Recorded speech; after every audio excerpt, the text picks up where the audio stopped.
गुस्सा आने पर सब तहस नहस कर देती थी। पता नहीं तुमने मेरे बेटे को क्या दिखाई दिया। खानदान की कहानी तो कभी तीज त्योहार कैसे। पंजाबी में कहावत है, सास चंगी होवे या ते दीवार ते टंगी होवे। संगीता की शादी भी एक ऐसे ही घर में होती है जहां उसकी सास दीवार पर टंगी होती है।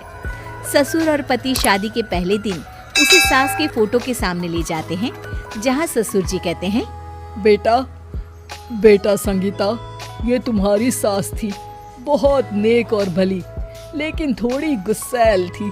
गुस्सा आने पर सब तहस नहस कर देती थी, पर अब ये इस दुनिया में नहीं है। हाँ संगीता, माँ होती तो तुम इनकी कोई बात टाल नहीं सकती थी, वरना तो माँ घर में भूचाल ले आती। संगीता मन में खुश होती है कि अच्छा है कि ऐसी औरत अब इस घर में नहीं है, लेकिन दिखावे के लिए वो जैसे ही सास की फोटो के सामने हाथ जोड़कर खड़ी होती है, ये क्या? सास उसे देखकर मुस्कुराने लगी। संगीता आंखों को मलकर एक बार फिर से देखती है, लेकिन फिर सास के चेहरे का भाव, भंगिमा यानी एक्सप्रेशन बिल्कुल बदले होते हैं। वो अपने पति और ससुर को कहती है, माँ की तस्वीर तो स्माइल कर रही है। ना बेटी, ये कैसे संभव है? जरूर तुम्हें कोई गलती हुई होगी, ऐसा कैसे हो सकता है? लगता है तुम शादी की सारी फॉर्मेलिटी करते करते थक गई हो, तुम्हें आराम की जरूरत है संगीता। खैर, सारे संगीता की बात को इग्नोर कर कमरे में चले जाते हैं। वैसे सास की फोटो पर एक्सप्रेशन एक के बाद एक बदलते ही रहते हैं। सुबह होती है, पति और ससुर को काम पर भेजकर संगीता कमरे की सफाई करने में लग जाती है कि तभी उसे आवाज आती है, टेबल ठीक से साफ करो। ऐसे भी कोई टेबल साफ करता है? इससे अच्छा तो ये गंदा ही था। किसी औरत की आवाज सुन संगीता दंग रह जाती है और सोचने लगती है कि आवाज कहाँ से आई। आवाज को नजरअंदाज कर वो फिर से अपना काम करना शुरू करती है, लेकिन इस बार तो आवाज बिल्कुल उसके कान के पास से आती है। मेरा घर है ये।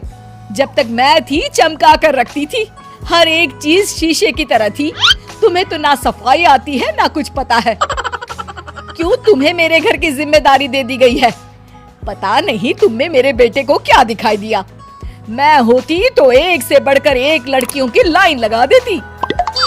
अब संगीता को समझने में देर नहीं लगी कि ये आवाज किसी और की नहीं बल्कि उसकी सास की है, जो दीवार पर टंगी है। वो उसके पास जाती है और कहती है, नमस्ते सासू माँ, मुझे तो कल ही लग रहा था कि दीवार में कुछ काला है। वो दीवार नहीं, दाल होती है पगली। सही पकड़े हैं सासू माँ। तो क्या हो गया आपको जो आप यहाँ भी चैन से नहीं बैठी हैं? सुना मैंने आपका व्यवहार काफी गुस्से वाला था। चुप रह तू, ज्यादा बकर बकर ना कर। घर का काम करना तो आता नहीं, आई है मुझसे बहस करने। हाँ देखिए सासू माँ, मैं आपसे साफ साफ कह देती हूँ, मुझसे पंगा लेने की कोशिश मत करिएगा। तभी पीछे से संगीता का पति आता है। अरे संगीता, किससे बात कर रही हो? कौन है वहाँ? संगीता की सास की फोटो फिर से पहले जैसी हो जाती है। आपकी माँ से कह रही थी कि मुझे काम करना आता। अरे संगीता, माना सास के ताने हर बहू को अच्छे लगते हैं, लेकिन यहाँ तो माँ है ही नहीं, तुम तो फोटो से ही। तुम भी लाजवाब हो संगीता। किसी को विश्वास नहीं होता कि संगीता अपनी मरी हुई सास की फोटो से बात करती है। वहीं आए दिन संगीता की सास संगीता को किसी न किसी बात पर आते जाते ताने देती। संगीता को भी अब सास के तानों और उनसे बात करने की आदत हो गई। वो कभी खानदान की कहानी तो कभी तीज त्योहार कैसे मनाए या किसी व्यंजन की रेसिपी सास से ही पूछती। सारा दिन घर में अकेली संगीता की सास अब उसके लिए तानों के साथ पक्की साथी की तरह भी रहने लगी थी, जो किसी और को नहीं बल्कि संगीता को ही सुनाई देती।